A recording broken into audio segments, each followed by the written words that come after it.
Shanghai is on its way toward a new round of mass testing. There's fear the city is headed back under a new lockdown.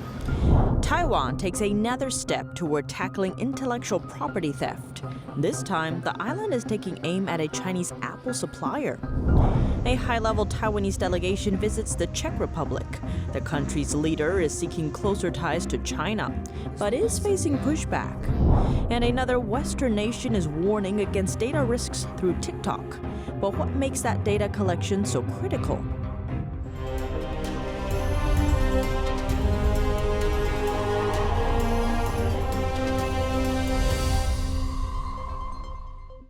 Welcome to China in Focus. I'm Tiffany Meyer. China could soon face more lockdowns and mass testing mandates. That's with its zero COVID-19 policy still taking a major toll on the country's economy. Several large Chinese cities, including Shanghai, are rolling out new measures to counter a new cluster of COVID-19 infections. In northern Tianjin, a coastal metropolis with more than 13 million residents, authorities have ordered citywide mass testing. That's after detecting 2 new virus cases. Across the country, over 40 cities are under full or partial lockdowns. Those restrictions impact over 250 million residents and over 18% of China's economic activity. And that's a decline from a week ago when over 30 cities were put under lockdown, accounting for over 17% of the economy. The data comes from analysis by a Japanese investment bank. Most countries are exploring tactics for living with the virus in low numbers. But Beijing still enforces a strict zero COVID-19 policy. That is to eliminate outbreaks as soon as they emerge through isolation and mass testing. Local officials have been instructed to take tougher measures to stamp out the infection completely, even at the cost of economic growth. Right now, China's unemployment rate is hitting a record high. At the same time, the housing market is grappling under stress, and weak consumer spending persists.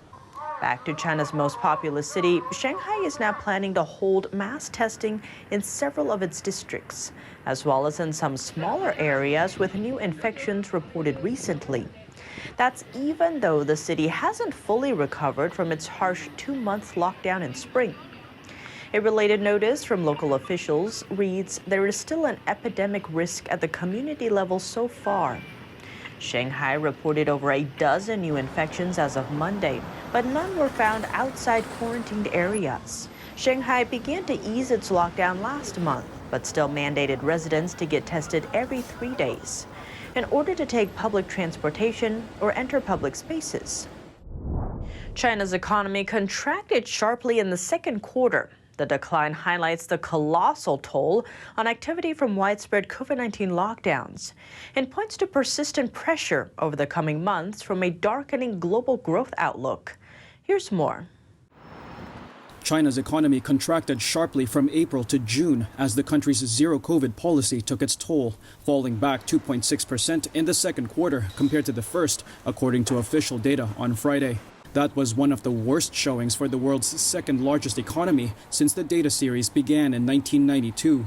The numbers highlight the serious cost that widespread lockdowns have taken on the economy as Beijing pursues its tactics to fight COVID-19 amid fresh flare-ups. Friday's numbers surpassed expectations for a more modest 1.5% decline. On a year-on-year basis, GDP in Q2 grew 0.4%, missing a forecasted 1% gain, according to a Reuters poll of analysts. Full or partial lockdowns were imposed in major centers across China in March and April, including a 2-month lockdown in the commercial capital Shanghai. Retail sales showed signs of improvement in June after those curbs were lifted. Still, analysts do not expect a rapid economic recovery. The arrival of the highly contagious BA.5 variant has also heightened concerns about a prolonged period of uncertainty. Friday's results also point to persistent pressure over coming months from a darkening global growth outlook. Fears of a global recession are mounting as policymakers jack up interest rates to curb soaring inflation. That means more hardship on consumers and businesses worldwide as they grapple with challenges from the Ukraine war and supply chain disruptions. Taiwan is boosting its efforts in countering intellectual property theft by China. The island took aim at a Chinese company and Apple supplier on Friday, accusing it of stealing trade secrets from a Taiwanese supplier. Authorities say the goal was to quickly enter Apple's production chain and win orders. Taiwan said it found that China's Luxshare precision industry lured workers from Taiwanese competitor Catcher Technology. It makes cases for Apple iPhones and iPads. Taiwanese prosecutors said that Luxshare promised the workers high salaries and stole business secrets, causing big losses for Catcher. 14 people have been charged. Reuters reports that neither Luxshare nor Apple have responded to requests for comment. The move is the latest of its kind by Taiwan since May. That's when Taiwanese authorities raided 10 Chinese companies suspected of poaching microchip engineers. These companies were operating in Taiwan without approval. Taiwan's parliament speaker is visiting the Czech Republic for a 4-day trip. High on the agenda, China and the Ukraine war. The official's visit comes 2 years after Czech Senate chairman came to the island to show the country's support for democracy and freedom. Here are the details on the latest visit. Any free and democratic country has to keep its sovereignty and independence. It has to care about its territorial integrity. It must not to get under the dependence of any other country, above all a totalitarian one. Czech Senate Chairman Milos Vystrčil met a parliamentary delegation in Taiwan and Prague on Monday. It's headed by Parliament Speaker U.C. Kuhn.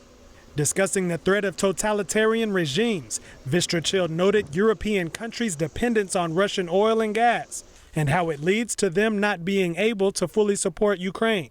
Similar dependence on China seems to be present in the Czech Republic too. Market research shows that major cell phone service providers in the country mostly relied on Chinese telecom giant Huawei while setting up their 4G networks. That has made it difficult to abandon Huawei equipment in their 5G networks. It's common for operators to work with the same vendor for both 4 and 5G to improve equipment performance. Though the Czech Republic didn't ban Huawei like many other countries, its cybersecurity agency did issue a formal warning against Huawei and another Chinese telecom gear company, ZTE, citing national security. In the Monday meeting, Taiwan's parliament speaker expressed gratitude to its Czech counterpart. Mr. Vystrčil wasn't afraid to heroically bring a Czech delegation to Taiwan. By this decisive act supporting democratic values, he has fought the acts of Chinese communist wolf diplomacy, underlined Taiwan's contribution to world democracy, raised the important role Taiwan plays in geopolitics, and helped the world to realize where Taiwan's values are. Czech President Milos Zeman has sought closer ties with the Chinese communist regime for years, but his efforts suffered after investment plans between the two countries failed. More recently, the Parliament's Foreign Affairs Committee unanimously passed a resolution to quit a China-led platform for cooperation with Central and East European states. Only 14 countries have formal diplomatic ties with Taiwan. Many others, including major Western countries, have de facto embassies in Taiwan, which are often termed as trade offices. Over in South Asia, Sri Lanka is negotiating with China for as much as $4 billion in aid. The country is confident that Beijing will agree at some point. That's according to what Bloomberg News reported on Friday, citing Sri Lanka's ambassador to China. The diplomat told Bloomberg that his country is asking China for a loan of $1 billion. The money would be used to repay an equivalent amount of Chinese debt due this year. He urged China to agree and added that his country has made similar requests to other creditors. Sri Lanka needs the funding to stabilize its financial system. U.S. Treasury Secretary Janet Yellen stressed the issue on Thursday. She called China a very important creditor for Sri Lanka and suggested that if China chose to help restructure Sri Lanka's debt, it would likely benefit both parties. China is, of course, a very important creditor of Sri Lanka. Sri Lanka is clearly unable to repay that debt, and it's my hope that China will be willing to work with Sri Lanka to restructure the debt. Yellen said she would urge the other G20 member nations to pressure China, urging Beijing to cooperate and that restructuring for countries in debt distress, including Sri Lanka. During the Group of Seven summit late last month, U.S. President Biden announced a $20 million assistance package for Sri Lanka, which will aim to strengthen food security in the country. Last month, India signaled that it's willing to go beyond the $4 billion it already loaned and sent as aid to Sri Lanka. Sri Lanka defaulted on its $51 billion of international debt in May after years of heavy borrowing and tax cuts by the government. That's all for today's China in Focus on YouTube. We're now sharing a shortened version of our program here after being demonetized for more than a year. Here's what to look out for in our second half. The U.S. isn't the only country taking aim at TikTok. Australia is joining the chorus of concerns over the short video sharing platform. The full episode is available on our partner platform, Epoch TV. To sign up, click the link down below. Thanks for watching China in Focus. I'm Tiffany Meyer, and see you tomorrow. Presenting the heritage of traditional Chinese martial arts, promoting martial ethics, and reviving the true tradition. The 2022 NTD International Traditional Chinese Martial Arts Competition preliminaries will be held in New York and Taiwan. On August 28th, the finals will be broadcast live online worldwide. Registration hotline 188-477-9228.